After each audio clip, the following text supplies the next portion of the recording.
es el camino del yogi. Y muchos de aquí viven el camino del yogi. Muchos. Que va a ser la luna roja. Pues vámonos a que nos dé la luna roja y que esto y que el otro. Estamos persiguiendo las energías.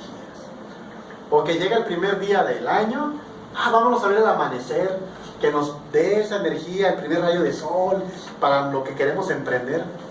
Ahí está el camino del yogi. O sea, aquí ya somos un poco más metafísicos. Sabemos que la energía existe. Sabemos que existe la vibración. Sabemos que existe la sanación, el mundo espiritual, etcétera, etcétera. ¿Pero qué creen? El camino del fakir no da la iluminación. El camino del monje tampoco da la iluminación. Y el camino del yogi tampoco da la iluminación. Los tres caminos nos dan herramientas, pero no nos dan la iluminación. Una persona puede fascinarse con el camino del yoga.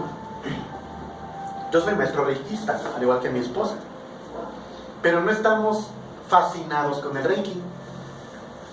Sí, el reiki existe. Hemos tenido múltiples experiencias maravillosas de diversos tipos.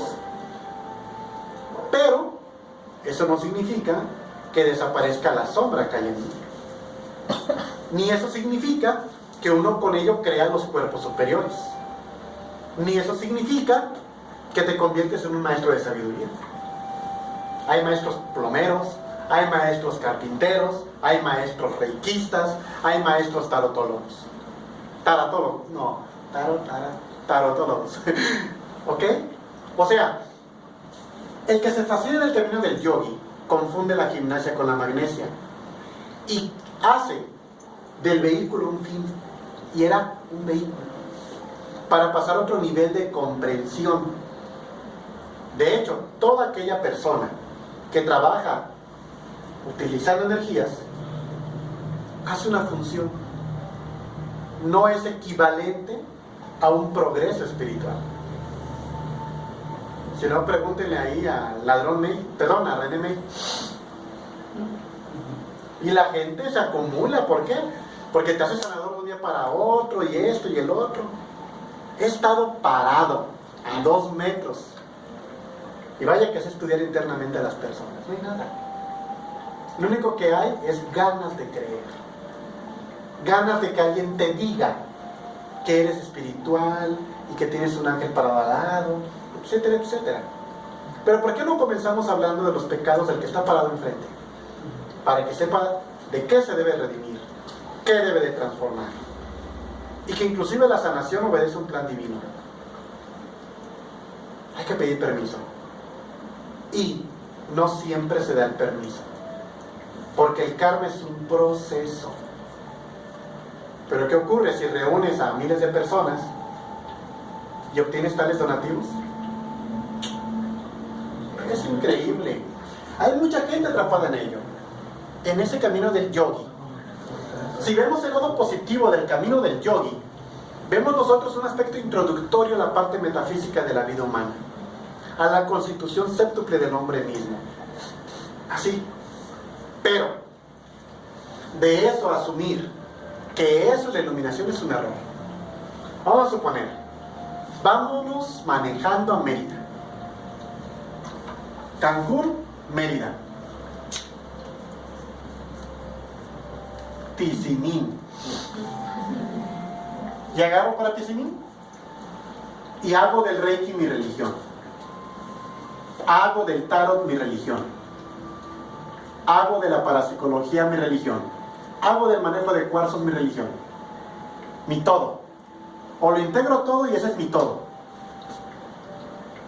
Eso es ridículo. Porque no llegaste a donde te dirigías. Te entretuviste con una rama del camino.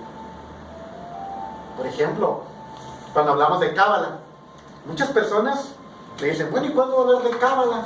¿Y cuándo vamos a ver los arcanos? ¿Y cuándo vamos? ¿Y cuándo? ¿Y cuándo? ¿Y cuándo? ¿Y cuándo? Bueno, la Cábala está dentro de nosotros. Nosotros mismos somos el árbol sefirótico.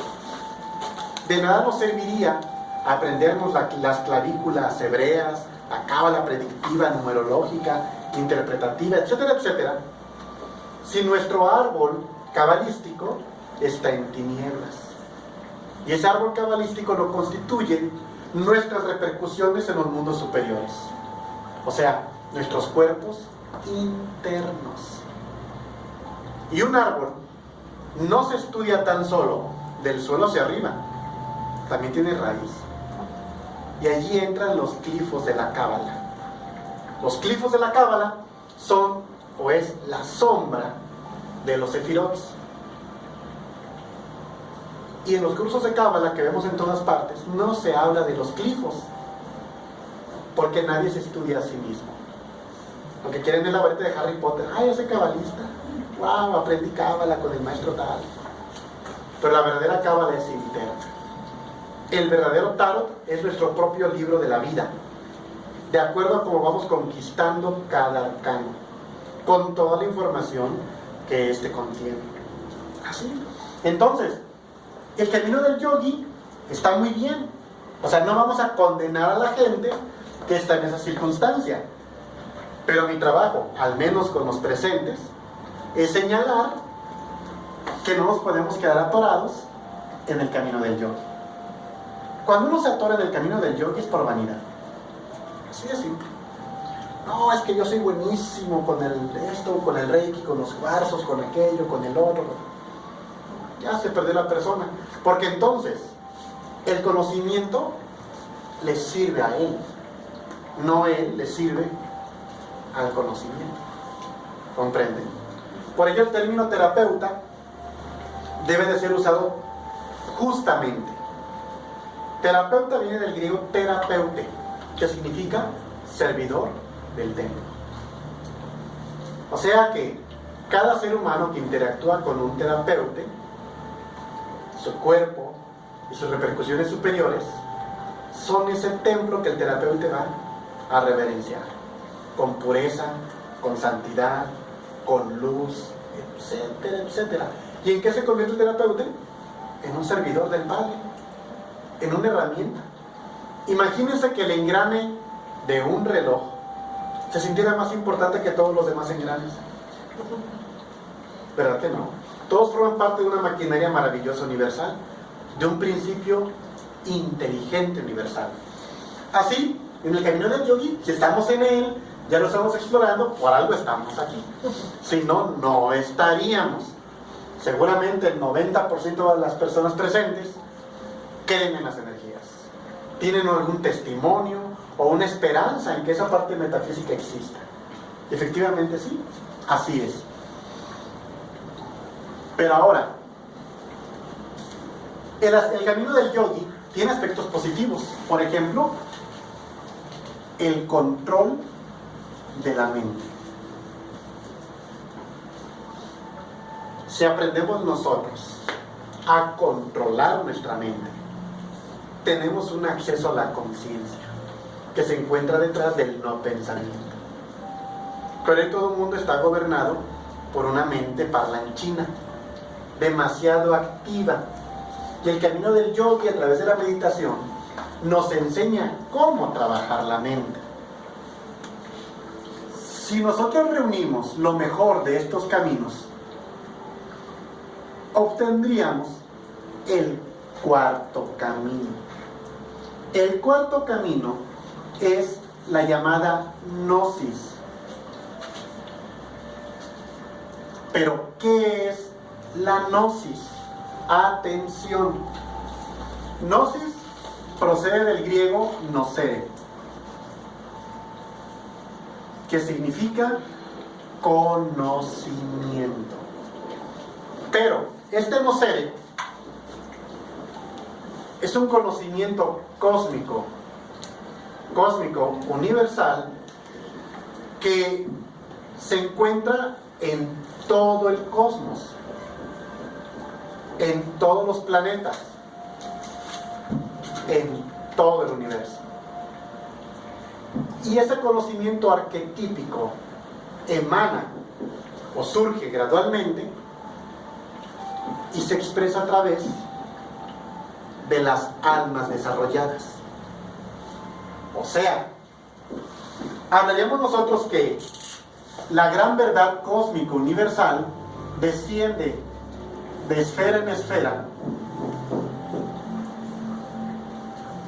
hasta cristalizar en el mundo material. Y el hombre viste ese conocimiento o lo logra expresar a través de palabras y a través de símbolos. Es el conocimiento avanzado del cual hablaba el Maestro Jesús a sus discípulos, aquello que se entiende como la pistisofía.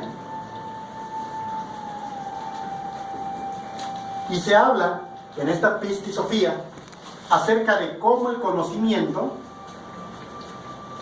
baja al hombre y se deposita dentro de él mismo. Pero el hombre en su dormidez no sabe cómo salvar a pistisofía de este drama. Cuando el hombre o la mujer logran despertar su naturaleza espiritual, a la par que ellos trascienden su conciencia, se están regenerando a través de la misma pistisofía, volviendo al origen, al onto, al ser. Entonces, este conocimiento cósmico universal, que es la divina gnosis,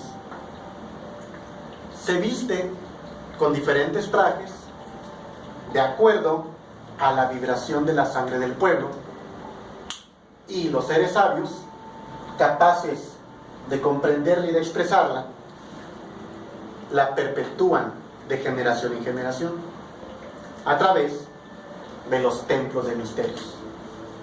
Hoy, que es la Edad Negra, pues eso no existe.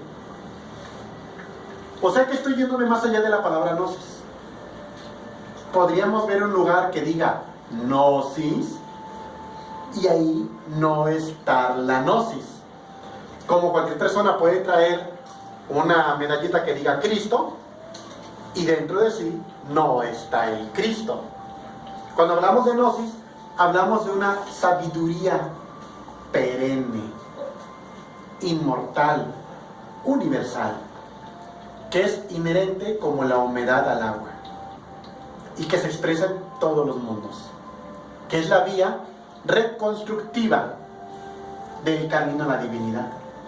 Para poder nosotros entender esta gnosis, nosotros necesitamos de vastos conocimientos, adecuada guía y correcta preparación, desarrollando la voluntad consciente. ¿Por qué?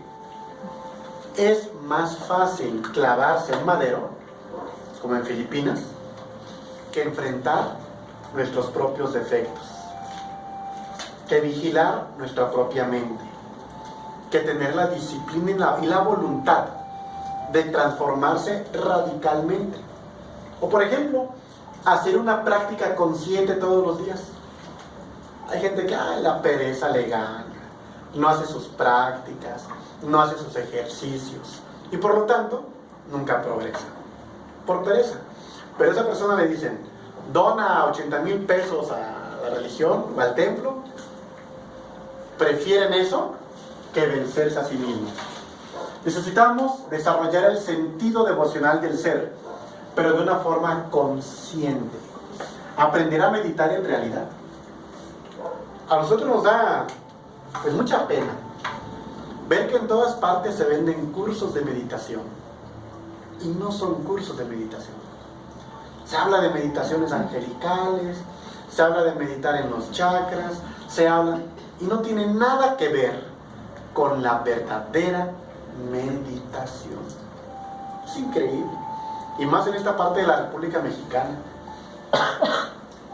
Si la persona anda toda sucia, si la persona ha andado por el camino de la marihuana, del LSD, de la ayahuasca y del peyote, se le considera un maestro. Es interesante. Es muy curioso cómo el turismo nos impacta hasta en los conceptos o proyecciones que tenemos de lo que es una guía espiritual. Es increíble ver cómo las multitudes de personas se agazapan en torno a meditaciones famélicas, ¿cómo le podríamos decir? Dolorosas, de que suelta el vientre, que salga ese dolor y suelta. Eso es horrible. La persona lo que está haciendo es invertir sus facultades internas y no lo sabe. Pero como es light, como lo puedes subir al Face, y como no te tienes que levantar a las 6 de la mañana para meditar a las 7, pues entonces sí, qué padre, ¿no? Es lamentable, pero sucede.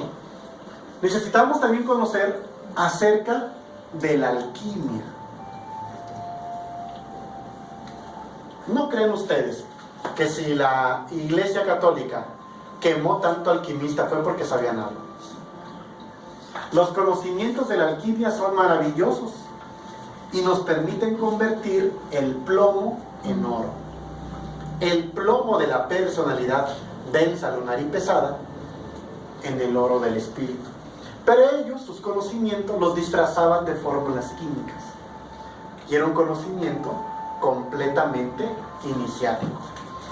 Necesitamos también nosotros conocer acerca de los arcanos de la naturaleza para poder imitarlos dentro de nosotros mismos, ya que la naturaleza contiene naturaleza. Los ciclos cósmicos son ciclos perfectos que debería de haber en nuestro propio interior. Deberíamos tener profundos conocimientos de astrología, conocimiento de sí mismo, etcétera, etcétera. La senda, el camino, precisa de una fuerte cultura de tipo esotérico, para que entonces nosotros podamos dar pasos firmes en el camino del despertar de la conciencia. Caso contrario, nosotros estaremos mariposeando. 3 meses voy al yoga, 2 meses voy a meditar, otro mes voy aquí, otro mes, y nunca hacemos nada. ¿Se acuerdan de los genios de antes, verdad? Que sabían aritmética, sabían de estrategia militar, eran novelistas, constructores, astrónomos, ¿verdad? Bueno, el cuarto camino es semejante a ello en el terreno de lo que antiguamente eran llamadas las ciencias ocultas, que no tienen nada que ver con los conocimientos nigrománticos o negativos, sino los conocimientos que eran reservados a una élite. Y otra cosa muy importante que necesita aquel que está penetrando el cuarto camino es tener las condiciones favorables para vivirlo. ¿Por qué? Porque este camino te introduce a la verdad única, pero tiene sus características y condiciones. ¿Ustedes creen que una persona que trabaja 15, 12 horas al día, succionada totalmente su vitalidad, su emoción, por su jornada laboral, por un bajo ingreso, más las presiones de la vida, el sistema y la programación que existe, creen que puede tener la libertad de poder llevar a cabo todo eso? El sistema está hecho para que no se pueda. Por eso el cuarto camino se le conoce también como el camino del hombre ladino. Pero no el ladino mexicano, ¿verdad? El ladino te brinca, te tranza y te hace bola, no. Sino aquel que encuentra la distancia más corta entre dos puntos. Nosotros, para obtener 400 pesos al día, damos así de vueltas. Y perdemos 12 horas diarias. Y otras personas, así, en 1 hora, lo logran. Para que esto sea un medio, para tener libertad, para saber vivir. Pero eso, uno no ve más allá de sus propias limitantes. ¿Me entienden? Platicaba con una persona el martes. Dice esa persona, es que es muy difícil, es que no se puede, es que. Le dice yo a esa persona, mire, mi negocio está en Veracruz. fuimos recientemente y no habíamos ido hace 365 días. Si yo pensara como mi padre, que a ojo del amo engorda el caballo, el que tiene tienda que la tienda, entonces yo no podría estar dando esos cursos en Cancún, porque mis paradigmas me tendrían pegado a la caja registradora de nuestro negocio. ¿Estamos de acuerdo? Pero yo creo que existe gente honesta, yo creo que existe gente honrada, y es lo que me rodea en la vida. Entonces, vean ustedes cómo una forma de pensar te esclaviza y otra apertura te libera. Entonces, por eso se conoce como el camino del hombre ladino. Porque la gente que está en el sistema está solamente preparada para tomar las opciones que le da el sistema. Y las personas ladinas, no. Las personas ladinas contemplan opciones diferentes, donde usan el sistema a su favor. ¿Ok? Entonces se precisa de crear condiciones favorables, algunas morales, otras espirituales. Por ejemplo, si mi negocio es un depósito de cerveza, pensemos, ¿qué vibración es? ¿Qué genera mi venta de cervezas? ¿Qué dramas hay detrás de cada botella que vendo para yo vivir? Entonces eso nos da otra perspectiva y nos dice, no estamos en las condiciones favorables. Porque es más el karma que estoy creándome, cada venta que hago, que lo que yo voy a dar como paso en el camino de la iniciación. ¿Comprende? Y para este camino, uno tiene que aprender a pagar su karma con amor, no con sufrimiento. Porque si no, no alcanzaríamos a pagarlo. Pero bueno, entonces, el cuarto camino es el advenimiento de ese conocimiento, de esa divina gnosis al hombre, a través de un planteamiento formal y ordenado. O sea, ¿ya se dieron cuenta por qué están aquí? Porque están recibiendo un conocimiento de cuarto camino. Y para que ustedes estuviesen aquí, tuvieron que haber pasado esto en diferentes etapas de su vida o en diferentes existencias. ¿Cuál es el deber de nosotros? Entregar un conocimiento mesurado, equilibrado, libre de todo dogma y fanatismo, pero completo. Que ustedes mismos sean quienes lo lleven a cabo y califiquen su progreso interior. Y eso es todo. Así que vamos a desaprender mucho y vamos a convertirnos en autodidactas espirituales. Pero recuerden que son muchas las características que tenemos que desarrollar.